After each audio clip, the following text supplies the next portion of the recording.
راولاکوٹ سے محمد خورشید بیگ کی خبر شامل کرتے ہیں۔ کمشنر پونچھ ڈویژن سردار عبدالحمید مغل اور ڈپٹی کمشنر پونچھ مرزا ارشد محمود جرال اور دیگر نے کہا ہے کہ مودی سرکار نے آج ہی کے دن مقبوضہ کشمیر سے آرٹیکل 370 اور 35A کا کاغذی خاتمہ کر کے مقبوضہ وادی کے مسلمانوں کی حیثیت کو ختم کیا، جسے 1 سال گزرنے کے بعد بھی کشمیر کے بچے نے نہ صرف تسلیم کرنے سے انکار کیا بلکہ مودی سرکار کے ناپاک عزائم نے تحریک آزادی کشمیر میں نئی روح پھونکی ہے۔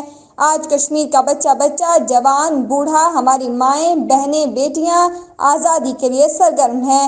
وہ وقت دور نہیں جب مقبوضہ کشمیر مکمل آزاد ہو کر رہے گا۔